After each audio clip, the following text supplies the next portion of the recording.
الحمد لله نحمده ونستعينه ونستغفره ونعوذ بالله من شرور انفسنا ومن سيئات اعمالنا من يهدي الله فلا مضل له ومن يضلل فلا هادي له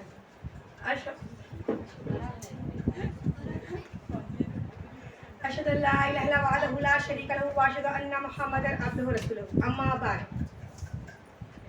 فإن خير الحديث كتاب الله وخير هدي محمد صلى الله عليه وسلم وشر الأمور محدثاتها وكل محدثاتها بدعة وكل بدعة ضلالة وكل ضلالة في النار. أعوذ بالله من الشيطان الرجيم بسم الله الرحمن الرحيم. وقال الله تعالى في القرآن المجيد أكملت اليوم أكملت لكم دينكم وأتممت بنعمتي لكم نعمتي ورضيت لكم اسلام دینا. میں جو آیت قرآن کی ابھی آپ کے سامنے قرآن شریف کی آیت جو پڑھی ہوں سورہ مائدہ کی آیت نمبر 3 کا جز ہے. اس میں اللہ تعالیٰ فرماتے ہیں کہ میں نے تمہارے دین کو مکمل کر دیا اور تم ہم پر اپنی نعمت مکمل کر دی اور تمہارے لیے پسند کیا دین اسلام کو. جیسے کہ آپ جانتے ہیں میری تقریر کا عنوان ہے عید میلاد کی نبی اور یہ آیت کا پڑھنے کا مقصد میرا یہ تھا کہ ہم کو قرآن سے یہ بات پہلے ہی پتہ چل چکی کہ ہمارا دین مکمل ہو گیا. سورہ مائدہ کی آیت سورہ مائدہ جو ہے وہ آخری سورہ ہے جو نزول کے اعتبار سے آخری سورہ ہے اور اس میں اللہ تعالیٰ نے کہہ دیا کہ میں نے تمہارا دین مکمل کر دیا تمہارے لیے اسلام کو پسند کر لیا تم پر نعمت مکمل کر دی. اس کے بعد جو میں نے ابھی تھوڑا جو خطبہ مسنونہ پڑھا فإن خیر الحدیث کتاب اللہ کہ سب سے بہترین جو بات ہے کتاب اللہ کی ہے. کس کی؟ کتاب اللہ کی. اور وہ خیر الحدی اور طریقہ جو بہترین طریقہ ہے ہدی محمد صلی اللہ علیہ وسلم یعنی محمد صلی اللہ علیہ وسلم کا طریقہ ہے. تو پہلے تو ہم کو قرآن کی آیت سے پتہ چل رہا ہے کہ ہمارا دین مکمل ہو گیا اور نبی صلی اللہ علیہ وسلم نے کی خطبہ مسنونہ سے پتہ چلا حدیث سے کہ ہمارے لیے بہترین طریقہ جو کتاب ہے بات ہے اور کتاب اللہ کی ہے اور بہترین طریقہ نبی صلی اللہ علیہ وسلم کا ہے. اور آگے اللہ کے رسول فرماتے ہیں وشر الامور محدثاتها وكل محدثۃ بدعۃ وكل بدعۃ ضلالہ وكل ضلالہ فی النار. یعنی اسلام کے سوا یہ حدیث کے سوا جو بھی بات ہے وہ سب کیا ہے؟ بدعت ہے, سنت کے اعتبار سے صحیح نہیں ہے اور ہر بدعت گمراہی ہے اور ہر گمراہی کہاں لے جائیں گی؟ آگ میں. تو یہ بات جو میری بات کرنے کا مقصد تھا یہ تمہید ماننے کا کہ اس سے ہم کو پتہ چلتا ہے کہ ہم کتاب اللہ اور سنت نبوی کے سوا کوئی بھی ہمارا عمل کیا ہوگا؟ بدعت. اور بدعت ہوگا تو کیا ہوگا؟ گمراہی ہوگا اور گمراہی کہاں لے جائیں گی؟ آگ میں. تو آج جو ہمارا ربیع الاول شروع ہو گیا ہے ماہ جو آج کل اسٹیٹس پہ بھی آپ لوگ دیکھ رہے ہوں گے خوب ایک دوسرے کو مبارکباد دی جا رہی ہے اور ہمارے بھائی بہنوں نے جو سنی لوگ ہیں وہ خاص طور پہ اپنے گھروں میں 12 جھنڈے اور یہاں تک کہ ہم نے تو یہ بھی سنا کہ وہ لوگ کہتے ہیں 12 بنیانیں خریدو 12 گھر میں جو بھی چیزیں پردے 12 لگیں ہر چیز 12 ہونی چاہیے 12 چراغ لگاؤ. یہ سب ان لوگوں کا طریقہ ہے اور بہت سے لوگ لیکن ہم لوگوں سے بھی پوچھا جاتا ہے کہ یہ کیوں؟ تو منانے میں کیا حرج ہے؟ نبی صلی اللہ علیہ وسلم کی سالگرہ منانے میں کیا حرج ہے؟ جو عید میلاد ورڈ ہے نا عید کا مطلب ہے خوشی منانا. اس دن ہم کو عید جیسے ہم 2 عید مناتے ہیں جیسے ہمارے حدیث سے ثابت ہے کہ اللہ کے رسول نے فرمایا تمہارے لیے 2 عیدیں رکھی گئی عید الفطر اور عید الاضحیٰ. تو یہ 2 عید کے سوا جو تیسری ہے میلاد. سب سے پہلے میں واضح کروں گی میلاد کا ورڈ کا مطلب کیا ہے. میلاد جو کہتے ہیں وہ بچے کی مولود جب بچہ پیدا ہوتا ہے اس کے وقت کو اس کے کیا بولتے جگہ کو اور اس کی سال بہ سال جو وقت آتے رہتا ہے اس کو میلاد کہا جاتا ہے. تو اس کا مفہوم کیا ہوا میلاد نبی کا کہ وہ دن جس دن اللہ کے رسول پیدا ہوئے. اب ہم دیکھتے ہیں نبوت کے بعد اللہ کے رسول کتنے سال زندہ رہے؟ 23 سال. 23 سال میں ایک بھی کہیں سے ہم کو حدیث نہیں ملتی ہے کہ اللہ کے رسول نے اپنے برتھ ڈے کو سیلیبریٹ کرے. میں عام ورڈ استعمال کروں گی عید میلاد کا مطلب ہے کہ برتھ ڈے سیلیبریٹ کرنا یا پھر عید میلاد منانا.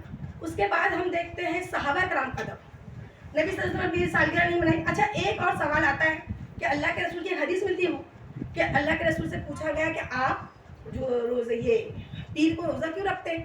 تو میں پیر کو میں اس لیے روزہ رکھتا ہوں کہ اس دن میں پیدا ہوا اور اس دن اعمال نامے اوپر جاتے آسمان پہ جاتے. تو یہ لوگ بھی اس چیز کو دلیل لیتے ہیں کس لیے؟ برتھ ڈے منانے کے لیے. یعنی عید میلاد منانے کی دلیل کہاں سے لیتے ہیں؟ اس حدیث سے. تو جب اللہ کے رسول نے کیا کہا کہ میں روزہ رکھتا ہوں روزہ رکھ کر بھوکے پیاسے رہ کے میں عید مطلب اپنی سالگرہ جس دن میں پیدا ہوا اس دن کو میں منا رہا ہوں، نہ کہ میں جلسہ جلوس کر کے ڈھنڈورا پیٹ کے کیا بولتے ڈینگے چڑھا کے اور ڈی جے بجا کے وہ کرتے. اللہ کے رسول کا طریقہ نہیں تھا. اگر تم کو اللہ کے رسول کی عید میلاد منانی ہر ہفتے مناؤ, رکھو روزہ. کس کے اندر اتنی طاقت ہے کہ رکھے روزہ؟ کیونکہ سنت پہ عمل کرنا شیطان بہت گرا کرتا ہے نا. اب ڈی جے بنانا, عام کھانا کھانے بہت آسان ہے. تو یہ حدیث سے دلالت کرتے. تو ہم کو کیا دلیل ملی کہ اگر اللہ کے رسول ہر ہفتہ واری اگر آپ رسول اللہ اپنی پیدائش کے دن کو اہتمام کرتے تھے تو روزہ رکھے کرتے تھے, اور اس لیے بھی کہ اس دن اعمال نبی جاتے ہیں.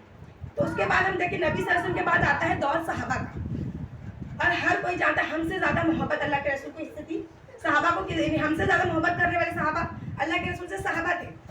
صحابہ جتنی محبت کرتے تھے ہم لوگ ان کے عشرہ عشیر بھی نہیں. وہ لوگوں نے اللہ کے رسول کے ایک اشارے پہ اپنی جان, مال, یہاں تک کہ اولادیں بھی قربان کر دی.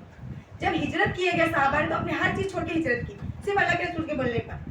تو یہ ان کی اتنی شدید محبت ہونے کے باوجود انہوں نے کیوں نہیں منائی؟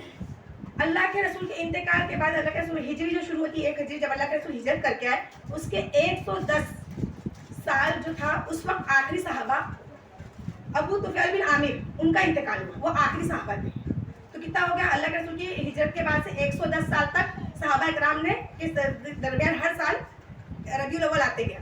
اس کے بعد ہم دیکھتے ہیں اماموں کا دور, وہ لوگ صحابہ اکرام نے نہیں منائے. پھر امام جو تھے, امام احمد حنبل, امام شافعی رحمۃ اللہ اور مالک اور وہ لوگ کسی نے بھی یہ عید میلاد نہیں منایا. اس کے بعد محدثوں کا دور آیا, وہاں بھی کہیں نہیں ملتی. یہ جو بدعت شروع ہوئی یہ 604 عیسوی میں ایک عمر بن محمد کر کے تھا. وہ تھا نہ وہ محدث تھا اور نہ وہ یہ تھا کیا بولتے ہیں فقہ میں سے کسی میں تھا, نہ کوئی بہت بڑے عالم تھے, لیکن اس نے شروع کیا بدعت. تو یہ 604 ہجری میں. اس سے پہلے کے دور میں کہیں ہم کو نہیں ملتا کہ ہم کسی نے عید میلاد منائی ہوگی. اچھا, اگر عید میلاد بنانا امپورٹنٹ ہوتا تو جتنے ہماری بخاری سطح گزری ہے, کسی ایک امام نے تو باب باندھا ہوتا عید میلاد کے فرائض, عید میلاد کی فضیلت, کسی نے تو باب باندھا ہوتا. ماشاء اللہ پڑھے لکھے سب پڑھ بھی رہے, حدیث سے سنتے رہتے, لیکن ہم کو حدیث سے کہیں یہ باب نہیں ملتا. اب لوگ کہتے ہیں کہ جو نبی کی مطلب پیدائش پہ صرف کافر اور منافق کی خوش ہوتا ہے, تو ہم کو خوشی نہیں. ہمارے نبی صلی اللہ علیہ وسلم ہمارے خوشی کا طریقہ ہماری شریعت کے تابع ہے. ہم کو جس طرح شریعت نے خوشی منانے کا حکم دیا ویسے خوشی منائیں گے. تو میں اللہ کے رسول کا سچا عاشق کون ہے؟ یہ لوگ جو ہر سال عید میلاد کے دن ڈی جے بجا کر یا کھانا بنا کر, وہ سچے عاشق ہے کہ جو اللہ کے رسول کی اطاعت کے حساب سے اپنی زندگی گزارے, اطاعت کے حساب سے گزارنے والے سچے عاشق ہوگا نا. یہ لوگ ہم کو بولتے ہیں, ہم کو کہتے ہیں کہ تم لوگ اللہ کے رسول سے محبت ہی نہیں کرتے, اور میں لوگوں سے کہتی ہوں کہ ہم جیسی محبت کوئی کرتا نہیں. کیونکہ جہاں ہم کو حکم ہوتا ہے یہ کرو ہم وہاں کرتے ہیں, اور جہاں رکنے کا حکم ہوتا ہے ہم رک جاتے ہیں. تو اس چیز کے لیے کہ ہم کو چاہیے تھا کہ اللہ کے رسول کی سیرت عام کرے. اس دن اگر عید میلاد کے دن یا اللہ کے رسول کی نہیں, اللہ کے رسول کی سیرت کو ہی عام کرنا ہے, کوئی جلسے جلائز رکھتے یا پھر اس کی سیرت پہ وہ کرتے, اس سیرت کے لیے کانٹیکس وغیرہ رکھا جاتا ہے کہ اللہ کے رسول کی جو سنت طریقہ آپ کے گزرے ہیں اس کے حساب سے ہم لوگ زندگی گزاریں, نہ کہ ہم یہ عالم نے ایسا کہہ کے گیا, وہ عالم نے ایسا کہہ کے گیا. جو اصل مسلمان ہے, جو مومن ہوتا ہے, وہ صرف اور صرف سنت نبوی کے حساب سے اپنا عمل کو دیکھتا ہے کہ اگر یہ رسول کے طریقے کے مطابق طریقہ میرا صحیح ہے تو اس پر وہ چلتا ہے, اور اگر وہ اس کے طریقے کے حساب سے نہیں رہتا ہے اس کو چھوڑ دیتا ہے.